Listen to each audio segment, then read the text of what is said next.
Hello, ladies and gentlemen, and welcome to UI Breakfast. Today we'll do a teardown of a mobile app, and I will show you how to optimize mobile workspace for best results. Today we're tearing down a mobile app, iPhone app by Goran Blagus, and it's called Bookagram. The primary topic of that is, streamlining the creation of photo books, making that as seamless and fast as possible, and actually make people order the photo books because Bookagram also offers printing services, which is their primary domain. So this is a mobile app we're looking at, and I've already played with it a little bit, but the first time user is shown this picture when he's forced to create his first photo album. I would definitely go with something friendlier than just blank thing, maybe a few comments or something. But let's see, I will walk you through the first run experience and then and through the features, and then I'll show you what we can do to improve the experience actually. So the primary feature is that you can actually pick a few photos from your camera roll and seamlessly and quickly combine them into a photo album. Let's see how it works. Now I've selected the photos and they are already in my photo book. I think that's arranged by date, just a little bit backwards, which is not a good idea. But the whole thing of photos being automatically arranged in a book is a really great thing. So what do we have here is a workspace that toggles with this middle menu icons, which is not a great pattern. We'll see how we can get rid of it later on. Now, using this photo book image, I can turn pages. With every page, I can rotate that. I can also click on the margin and make it white or black, and that's not very obvious. I only discovered that feature while I was browsing the help video. So you can also hold that and remove a photo without removing the page. These controls up there add new pages to the book and remove them, entire pages, I mean. Then you can, using these controls on the top, you can add text.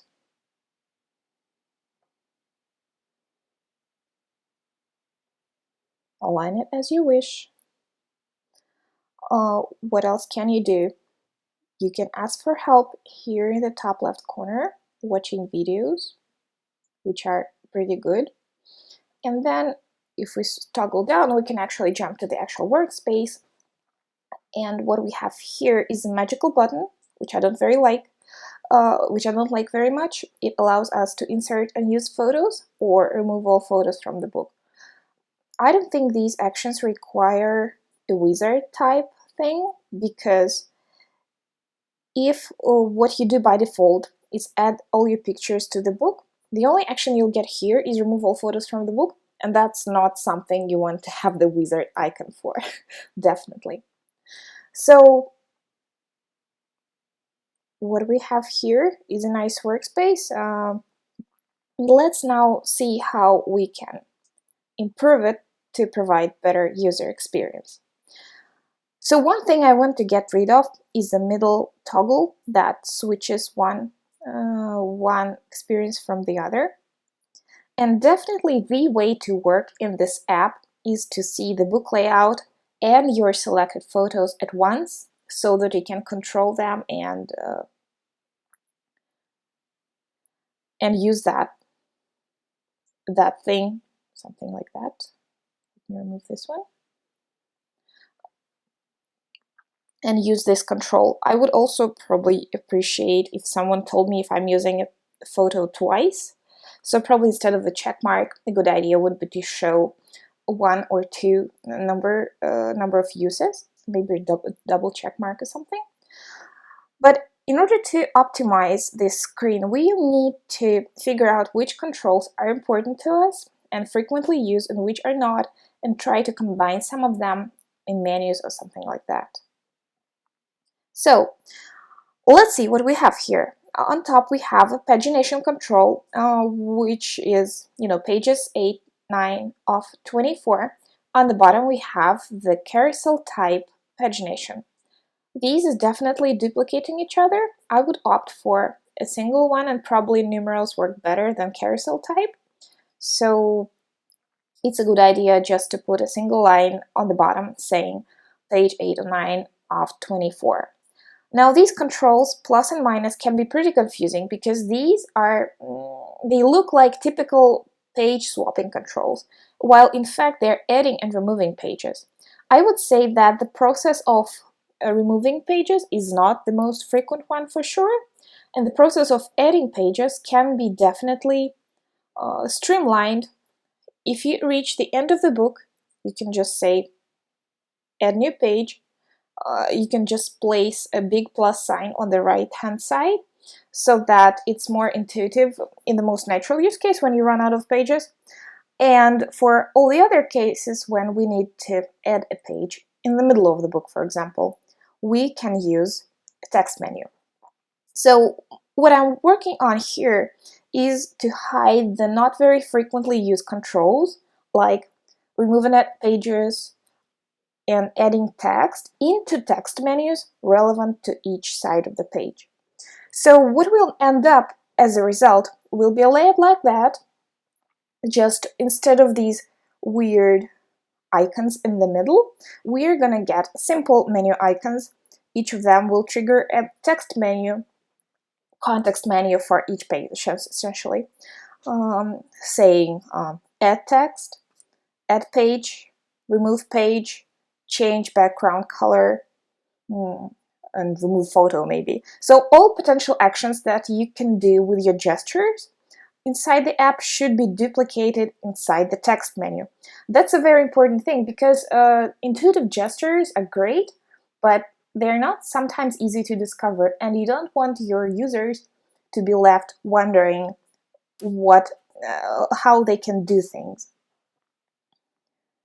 So another thing I recommend you to do is to get rid of the magical wizard icon, because it could probably go into the global menu, and the icon that triggers the photo roll could definitely use the photo image. That's for sure, because we already have like 3 different menu type icons on the page, and this is not a great pattern.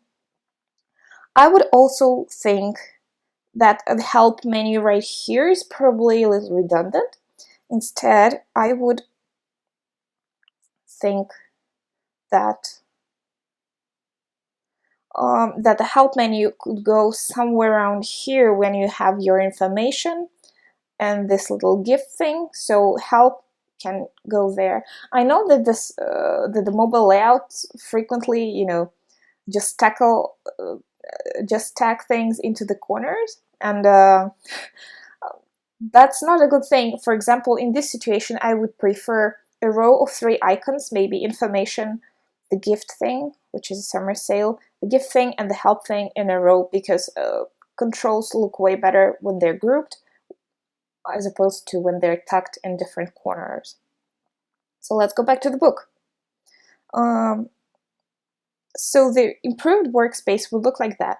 And the most important thing with workspaces, we have that exit icon that closes it, but it's way more than an exit, because it actually triggers various controls like sharing and ordering and stuff like that, which, by the way, could be done from the inside.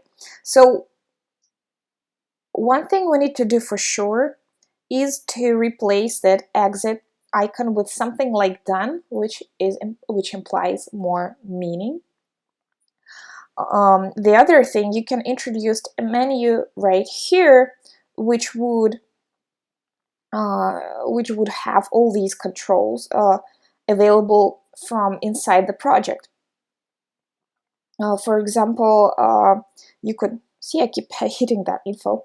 So you could introduce a right-hand strip with a right-hand, vertical menu, which would include the Done button, and also such controls like